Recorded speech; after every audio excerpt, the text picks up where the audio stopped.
Dairy খামারে বেশি দুধের কথা উঠলেই সবার আগে মনে আসে ফ্রিজিয়ান গরুর নাম।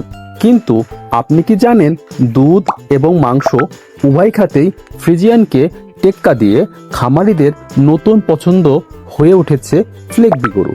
কেন জার্মানি ও অস্ট্রিয়ার এই ফ্লেগবি ডাবল পারপাস গরু ফ্রিজিয়ান থেকেও সেরা?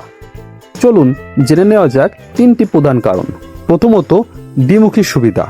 ফ্রিজিয়ান গরু শুধু দুধের জন্যই বিখ্যাত, এদের ষাঁড় বা বাছুর থেকে মাংসের ভালো দাম পাওয়া যায় না। কিন্তু ফ্লেগবি একটি ডাবল পারপাস জাত। এরা দিনে গড়ে 25 থেকে 35 লিটার পর্যন্ত দুধ দেয়, আর এদের ষাঁড় দ্রুত বাড়ে এবং মাংসের জন্য দারুণ দামে বিক্রি হয়। দ্বিতীয়ত, রোগ প্রতিরোধ ক্ষমতা। ফ্রিজিয়ান গরু বেশ সংবেদনশীল। এদের উলান পচা বা ম্যাস্টাইটিস রোগ বেশি হয় এবং গরম সহ্য করতে পারে না।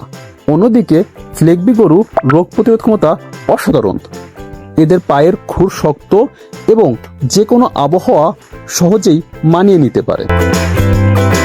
তৃতীয়ত, দুধের মান ও দীর্ঘজীবন। ফ্রিজিয়ান গরুর দুধে ফ্যাট কম থাকে, কিন্তু ফ্লেগবির দুধে ফ্যাট ও প্রোটিন অনেক বেশি, যা মিষ্টি বা পনির তৈরির জন্য সেরা।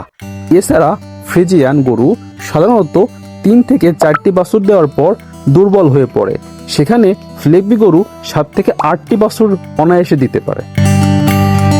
তাই আপনি যদি এমন এক গরু চান যা আপনাকে প্রচুর দুধের পাশাপাশি মাংস থেকেও বড় অঙ্কের প্রফিট দেবে, তবে ফ্লেগবি নিশ্চিতভাবেই ফ্রিজিয়ান থেকে এক ধাপ এগিয়ে। আপনার খামারে কোন জাতটি পছন্দ কমেন্ট করে জানান। খামার বিষয়ে এরকম আরও চমকপ্রদ তথ্য পেতে চ্যানেলটি সাবস্ক্রাইব করে পাশেই থাকুন।